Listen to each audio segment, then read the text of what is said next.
¿Pa' qué me invitan? El análisis internacional de Ina Afino-Génova. Vamos a ver los resultados que ha obtenido Ucrania en esta cumbre. Cuéntanos. Bueno, los resultados eran ya bastante previsibles desde antes de la cumbre y de hecho nosotros hablamos de lo que pasaría un día antes del inicio, el lunes pasado, y bueno, acertamos bastante. A muchos les ha desilusionado el hecho de que Ucrania no haya recibido invitación oficial a unirse a la alianza, otros no podían contener su alegría. Pero lo cierto es que esa integración inmediata en ningún momento estuvo sobre la mesa. Lo decían los propios miembros de la alianza antes y lo repitieron durante la conferencia. La OTAN va a evitar por activa y por pasiva entrar oficialmente con sus tropas en una guerra contra Rusia. Prefieres seguir con esta suerte de guerra proxy, evidentemente, con suministros de armamento, información de inteligencia y apoyo financiero. Si bien Ucrania no recibió ni invitación a unirse, ni tampoco plazos aproximados de cuándo se le invitaría, sí logró unas garantías de seguridad por parte de los países que componen el G7. ¿Qué le prometieron, Ina? Según adelantaba Financial Times, equipamiento militar terrestre, aéreo y marítimo, entrenamiento de militares ucranianos, intercambio de datos de inteligencia, ayuda en el ciberespacio. Me van a preguntar qué hay de nuevo y bueno, la verdad es que nada, todo esto ya se está haciendo. Se comprometieron a continuar con estas ayudas independientemente de los cambios políticos en los países firmantes y también prometen ayudar a Ucrania a llevar a cabo las reformas necesarias para cumplir con los requisitos fundamentales para su eventual integración en la OTAN en un futuro. Cuando el país cumpla esas condiciones, le prometen una invitación oficial a formar parte de la alianza, sin plazos precisos. Bueno, lo de invitarlos a unirse cuando cumplan las condiciones está también en la declaración final de la cumbre.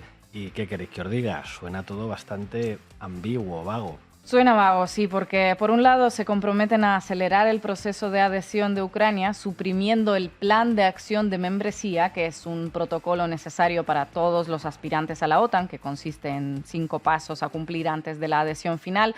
Pero por el otro, aún con ese plan levantado, le siguen insistiendo en que tiene que cumplir una serie de condiciones. Es decir, te quito los procedimientos burocráticos de aquí, pero te los vuelvo a meter con el asterisco en letra pequeña. Bueno, y esas condiciones a cumplir suponen una serie de reformas como la judicial o la lucha contra la corrupción. Tanto el proceso en sí en un país devastado por la guerra como la evaluación de su eficacia por parte de los aliados puede llevar años, ¿no? Sí, por lo tanto, el resultado de la cumbre parece bien discreto para Ucrania, todo ello con un intercambio de pullas público y notorio entre Zelensky y algunos líderes occidentales y críticas de Zelensky hacia la OTAN que, según algunos medios de información, enfadaron a sus miembros. A ver, cuéntanos más sobre esto, Ina. Bueno, primero se filtró a los medios el borrador de la declaración conjunta de la OTAN, esa declaración que no da plazos concretos para la adhesión de Ucrania. Poco después, Zelensky reaccionó a ese texto en su canal de Telegram y en Twitter, calificándolo de absurdo.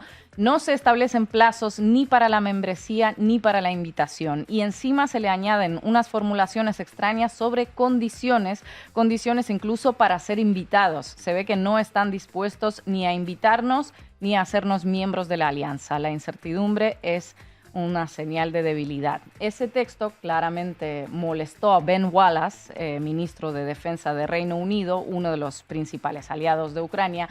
Durante la cumbre se quejó a Sky News de que Ucrania siempre exige más, incluso inmediatamente después de recibir nuevos paquetes de ayuda. El año pasado viajé 11 horas para que me entregaran una lista de lo que necesitaban y les dije que no somos Amazon. Nos guste más o menos, pero a veces la gente quiere ver alguna muestra de agradecimiento. A veces pedimos a otros países entregar armamento en detrimento a sus propios arsenales, dijo Wallace. Y la reacción de Zelensky llegó poco después. Siempre hemos estado agradecidos a Reino Unido y al ministro Wallace. No sé de qué más maneras tenemos que agradecérselo. Podemos despertarnos por la mañana y agradecerle todo al ministro. Ojalá me escriba diciéndome cómo hay que darle las gracias y yo así lo haré. Bueno, este intercambio de reclamos mutuos no pasó desapercibido, según informó New York Times, citando a sus fuentes, y también Deutsche Welle y Bloomberg. Eso es, el periódico neoyorquino informó que las declaraciones de Zelensky sobre lo absurdo del comunicado enfurecieron a la delegación de Estados Unidos. El medio alemán Deutsche Welle publicó, un periodista de Deutsche Welle, que los aliados de Washington le hicieron llegar al presidente ucraniano la advertencia de que en caso de que pida ayuda alzando excesivamente la voz, el resultado sería diametralmente opuesto al que busca, que los suministros disminuirían. Y Bloomberg publicó que durante la cena conjunta, luego de la retirada de Biden a su hotel, los líderes de la alianza le pidieron a Zelensky que aflojara un poco. Y el hombre pues aflojó. Ayer ya participó en todas las reuniones y parece que valoró más positivamente los resultados de la cumbre, ¿verdad? Sí, al final en una rueda de prensa dijo que los resultados son positivos, aunque serían ideales si Ucrania recibiese por fin la invitación a unirse a la alianza. Luego ya desde el tren grabó un vídeo de 8 minutos en el que dio las gracias a los miembros de la alianza nada menos que 47 veces. Y al final, gusten más o menos, o sean más o menos afortunadas las declaraciones del ministro de Defensa de Reino Unido o las advertencias de los demás miembros de la alianza a Zelensky, el hecho incontestable es que la dependencia de Ucrania de esos señores y sus decisiones es total y absoluta. Y cuando te dicen que no griten mucho, que agradezcas con más entusiasmo y todo ello acompañado de promesas vagas, pues toca aguantarlo, ajo y agua, porque no te queda otra. Es probable que uno de los motivos de ese tira y afloja con Ucrania sea su contraofensiva, que aparentemente no está yendo como se esperaba, aunque esto sea complicado de saber con certeza entre tanta guerra de propagandas. Y si la contraofensiva no trae unos resultados contundentes, el volumen de apoyo occidental, aunque no se detenga, sí que podría revisarse, ¿verdad? Sí. Por lo pronto, los suministros militares siguen llegando. Biden anunció que están planteando enviar más municiones de artillería, eso sumado a las bombas de racimo. Alemania aprobó un nuevo paquete de ayuda de unos 600 millones de euros y según New York Times, Biden en su discurso al final de la cumbre dio a entender que la confrontación con Rusia será larga. Es decir, parece que todos tienen ya totalmente asumido que se tratará de un conflicto largo, con sus fases más o menos calientes, en el que probablemente no habrá ganadores claros. Dos naciones que seguirán matándose por mover 5, 10 o 15 kilómetros en una línea del frente por ahí, por la zona del Donbass. Imposible no pensar que todo esto era totalmente evitable, que la muerte de decenas de miles de personas, incluyendo civiles, era totalmente evitable, llevando la diplomacia y las negociaciones todo lo lejos que fuera posible y más allá si fuera necesario, algo que decidieron no hacer. Muchas gracias, compañera. We reaffirmed that Ukraine will become a member of NATO. We also made clear that we will issue an invitation for Ukraine to join NATO when allies agree and conditions are met. Hoy nos acompaña Juan Antonio Sanz, periodista de Público. Muchísimas gracias por atender una vez más a La Base. Muchísimas gracias a vosotros, desde luego, en un momento tan interesante y crucial como este. Así es. Te quiero preguntar por esta tesis de Wolfgang Strick, que escribía hace poco en El Salto, que este proceso de transición en el poder de la Unión Europea estaría reforzando a los aliados, a los expaíses del este que se incorporaron a la Unión Europea y que siempre han sido los más atlantistas y los más fervientes seguidores de la política de Estados Unidos para Europa. Si efectivamente lo que se estaría produciendo en la Unión Europea es una pérdida de poder de sus direcciones política y económica histórica, que serían Francia y Alemania. Bueno, lo que se está produciendo, desde luego, y estoy de acuerdo con esa tesis, es que Estados Unidos gana peso en Europa. Gana un peso derivado de la dirección directamente de esta guerra. Lo que hemos visto estos días en Vilna, en Lituania, es que se confirmaban una serie de cuestiones que ya habían sido adelantadas el año pasado en Madrid. Y es que esta guerra va a durar mucho tiempo. Va a durar mucho tiempo porque es imposible que se den esas condiciones según las cuales, por ejemplo, Ucrania entraría en la OTAN. Y es que haya una victoria rápida sobre Rusia, que no va a haberla. Estamos viendo cómo se están dando la contraofensiva ucraniana, a pesar de todo lo que podamos escuchar de que efectivamente haya una contraposición de posiciones relativas a cómo está yendo la guerra, no está avanzando como debería avanzar. Y eso es lo que habían exigido o habían demandado a algunos de los miembros de la OTAN que presentara Zelensky en Vilna. Y por otra parte, se está confirmando que otra de las condiciones va a ser la división de Ucrania. Y desgraciadamente es así. O sea, en estos momentos Rusia tiene cerca del 18%, un poquito menos quizá, del territorio ucraniano. Digo un poquito menos porque se habla de que se ha recuperado con esta contraofensiva 140, 160 kilómetros cuadrados. Eso no es nada, es una ciudad muy pequeñita de España en comparación. Entonces, ¿qué es lo que está sucediendo en Vilna? Que es además muy evidente la importancia de que sea uno de esos países bálticos, que es de los que más se sienten agredidos, además por Rusia, amenazados, que se haya celebrado esta cumbre. Bueno, yo lo hablo de la trampa de Vilna. Ha sido una trampa para los propios ucranianos que de pronto han visto qué es lo que ha estado sucediendo y que deberían haber estado un poco apercibidos, porque esa insistencia por parte de los bálticos, de Polonia, de esos países del este que querían que Ucrania ya recibiera esa promesa de entrada, eso no era posible. Una promesa de entrada implicaría prácticamente decir cuándo vamos a empezar la Tercera Guerra Mundial, y eso no va a ser así. Podemos pensar que la gente de la OTAN tienen unos intereses muy ávidos en materia armamentística y de hegemónicos, pero imbéciles no son, y nos lo han demostrado en esta cumbre. En esta cumbre, Zelensky, que ha ido de muy soberbio, sale con el rabo entre las piernas, con perdón, simplemente porque le han dicho: ustedes no van a entrar en la OTAN.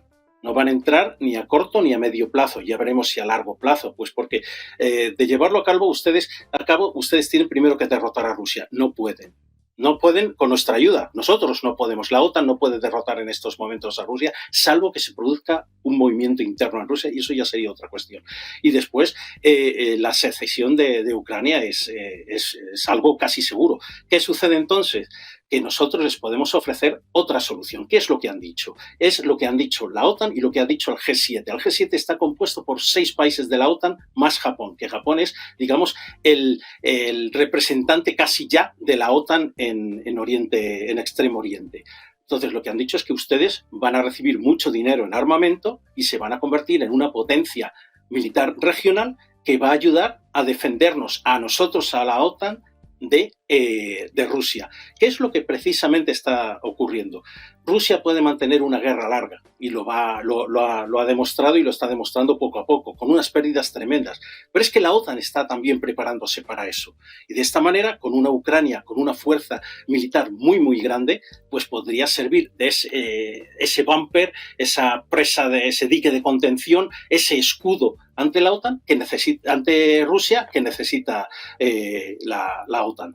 Y lo vemos además con todos estos pequeñas noticias que se han ido produciendo en torno a la cumbre. Cuando se ha hablado, por ejemplo, de los F-16, parece casi seguro que se va a mandar F-16, este tipo de caza estadounidense, se va a mandar a Ucrania. Claro, eso supone un paso muy grande. Se van a mandar, ya se estaba diciendo por parte del Servicio de Acción Exterior de la Unión Europea, que dirige nuestro buen amigo Josep Borrell, el alto representante de política exterior de la Unión Europea, que a lo mejor hay la posibilidad de que se manden instructores militares de la OTAN o de la Unión Europea a Ucrania. Bueno, eso sería ya confirmar lo que ya nos habían dicho los papeles del Pentágono, esas filtraciones de que hay gente de Occidente, hay occidentales, militares occidentales peleando ya o dirigiendo operaciones en la OTAN. Bueno, estamos hablando de que Francia va a mandar misiles de largo alcance con los que van a alcanzar no territorio ruso, de la Federación Rusa, pero sí puestos muy importantes de Rusia en los territorios ocupados. O sea, estamos viendo que hay una evolución y un salto cuantitativo en cómo va a ser la guerra.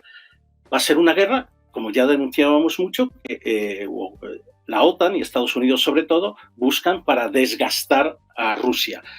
Desgastar a Rusia poniendo nosotros el armamento, diciendo que no vamos a dejar jamás a Ucrania sola, pero los ucranianos van a poner los muertos. Entonces estamos en una situación, una confrontación a largo plazo y que para que la OTAN está advirtiendo a Moscú de que están preparados. Quien se está afrontando las manos, desde luego, ahora mismo es Putin en el Kremlin, diciendo, bueno, hay una división entre los ucranianos, entre Zelensky y los de la OTAN, pero nos están diciendo claramente que vamos a tener una guerra más exsoviética durante mucho tiempo en territorio de Ucrania. Juan Antonio, hablabas antes de los elementos de continuidad entre la cumbre de Madrid y la cumbre de Vilna. Otra de las tesis que se ha visto reforzada en Vilna ha sido la de definir a China como desafío. Ahora en Vilna la OTAN hablaba de las políticas coercitivas de China. Yo te quería preguntar qué es lo que está en juego precisamente en esta región, en la región de Asia-Pacífico. Bueno, hay dos puntos de vista sobre lo que se ha dicho en torno a China, por ejemplo, en el comunicado final de la OTAN. Por una parte, Pekín puede estar contento, y así lo han manifestado medios chinos, medios de prensa, que no se ha citado a Taiwán como ese elemento de confrontación, porque efectivamente ya era un error decir que Taiwán es un elemento de confrontación entre la OTAN y China, sino simplemente entre Estados Unidos y China, por mucho que Estados Unidos sea el que dirige, el que lleva las riendas de la OTAN, sobre todo en Asia. Lo de las políticas coercitivas ya es un paso más allá en la idea de introducir a China en ese eje del mal, y lo podemos hablar ya directamente, que encabeza Rusia como el gran malvado, el gran enemigo exterior, y que después es seguido un poquito separado pues por China, por Irán, ahora también por Bielorrusia, y es muy importante el papel que este país va a tener en los próximos tiempos. Era un país que estaba muy tranquilo, y ahora Alexander Lukashenko, este dictador que lleva desde el año creo que 94 al frente de Bielorrusia, ve que todos los focos se concentran en él, como debería ser, porque Bielorrusia es un apéndice de Rusia que está bien adentrándose entre Polonia y los países bálticos. Es muy, muy importante, y sobre todo después de que estos días, que no los ha contado casi nadie, pero hay que recordarlo, se está completando el despliegue de armas nucleares tácticas rusas en Bielorrusia. Entonces, China pasa a formar, digamos, a encabezar la sección B de este eje del terror para Occidente. Se habla, por ejemplo, de que China, en ese documento, es opaca en sus estrategias, sus intenciones y en su desarrollo militar. Pero la clave está en esta frase, cuando dice que el peligro que tiene China es que está creando dependencias estratégicas. Es decir, la OTAN está reconviniendo a la Unión Europea y a países como Alemania o como Francia, que quieren seguir haciendo negocios con China. Están diciendo, bueno, es que ustedes están dependiendo estratégicamente de los chinos como dependieron de los rusos por el gas. Bueno, ahora dependemos del gas licuado estadounidense, que es el que ha sustituido al que nos venía por el Nord Stream, sobre todo el que le venía a Alemania. Entonces, se denota en este documento una hipocresía muy, muy grande, y hay que decirlo. ¿Cuál es lo que realmente les preocupa a la gente de la OTAN? Pues que efectivamente en un momento determinado Pekín, la única forma que tenga de presionar a Occidente para que ni Estados Unidos ni la OTAN refuercen su presencia en el mar de China, en Japón, en Corea del Sur, pues sea enviar armas de uso letal a Rusia, para que lo utilicen los rusos contra los ucranianos. ¿Cómo eso lo pueden impedir? De ninguna forma, desgraciadamente es así. Lo van a enviar, va a haber muchas protestas, va a haber sanciones, pero bueno, sanciones para las que los chinos se han preparado durante 3 años casi de confinamiento, sabiendo que pueden quedar aislados en cualquier momento precisamente por esa presión que hay. Los medios chinos han destacado sobre todo eso, una preocupación sobre la posibilidad de que la OTAN abra esa oficina de enlace en Tokio, lo cual implicaría casi de facto que Japón es otro de esos elementos auxiliares de la OTAN, como lo va a ser Ucrania, como lo está siendo Ucrania. Es como el ejército romano, como una legión. La legión estaba formada por sus centurias y tal, y después tenía sus tropas auxiliares. Pues Ucrania es una de esas tropas auxiliares, y eso es lo que le han dicho a Zelensky y lo que le están diciendo a Japón. Ustedes van a ser nuestras tropas auxiliares, pero en el otro extremo del mundo, en el limes asiático. ¿Qué tal, Juan Antonio? Estaba leyendo tu artículo, creo que lo publicaste ayer, titulado «Rusia amenaza a Europa con una mayor confrontación si la OTAN acelera la adhesión de Ucrania». Rusia va lanzando esas advertencias desde hace muchísimo tiempo. Yo entiendo que es difícil entender la lógica de estas declaraciones que salen de Moscú, pero a lo mejor podrías explicarnos por qué hay tantas advertencias en torno a Ucrania Y ni una declaración sobre Finlandia, que se acaba de unir, 1.500 kilómetros más, y la adhesión de Suecia. ¿Eso no representa ninguna amenaza o cómo es la cosa? Bueno, para Rusia, Finlandia y Suecia entrando en la OTAN, Suecia que ya veremos cuándo entra realmente, porque los turcos han levantado el veto, pero primero lo tiene que aprobar el Parlamento y eso ya han dicho que por lo menos hasta octubre o más no se va a producir. Pero el área de confrontación que puede ofrecer Finlandia y Suecia está muy claramente dirigido hacia el océano glaciar ártico, que es un lugar de unas expectativas económicas grandísimas que, por cierto, afectan muchísimo a China. O sea, la idea era de que se abriera ese gran paso del norte para enviar los tankers, los grandes barcos chinos desde los puertos chinos, cruzando por el océano glaciar ártico hacia los puertos europeos, hacia Alemania sobre todo. Pero, claro, Ucrania es otra cosa. Ucrania tiene una vinculación histórica a Rusia que nunca la han tenido los finlandeses. Los finlandeses, además, una nación que ha peleado contra los soviéticos, que les infligió grandes derrotas, y los pequeños finlandeses, pero que bueno, los rusos saben cómo tratar con los finlandeses, esa es la realidad, y los suecos pues están en otra onda. No me estoy imaginando a los suecos iniciando unos ataques cruzando Noruega y cruzando Finlandia hacia Rusia, desde luego. Pero Ucrania es el punto, el crisol de lo que fue el Estado ruso, y a la vez es su talón de Aquiles. Entonces, Rusia sabe que donde se puede producir un despliegue de mecanismos de defensa de la OTAN y eficaces hacia Rusia va a ser en Ucrania. Si Ucrania se convierte en ese bastión pro-occidental u occidental ante Rusia, los problemas son grandes, porque sobre todo para la eventual desestabilización interna de Rusia. Recordemos que está ahí Crimea, y que Crimea es una parte ahora mismo anexionada ilegalmente por Rusia, pero que ha tenido una vinculación con Rusia desde siempre, desde que en el siglo XVIII fue tomada a los turcos, desde antes incluso. Entonces, ¿cuál es el problema de Ucrania? Que es llevar las fuerzas de la OTAN a Ucrania significa poner las fuerzas de la OTAN a las puertas de Rusia, por mucho que San Petersburgo esté más cerca de Suecia. ¿Por qué es así? Porque todas las intervenciones grandes que ha habido contra Rusia, militares, han venido a través de Ucrania, desde Napoleón hasta Hitler y todo lo que después se ha intentado hacer. Entonces, para Rusia es muy importante dejar claro una cosa. Nosotros, dicen los rusos, iniciamos en parte esta guerra porque Ucrania fue invitada y se quería unir a la OTAN. Eso lo han dicho siempre. Sea o no sea verdad esa la razón principal por la que se lanzó el ataque contra Ucrania. Y nunca ha dicho nadie en Rusia que la inclusión de Finlandia y de Suecia llevaría a una intervención rusa en esto. O sea, aquí lo que están haciendo los rusos, si dejan a Ucrania a un lado, es perder la cara.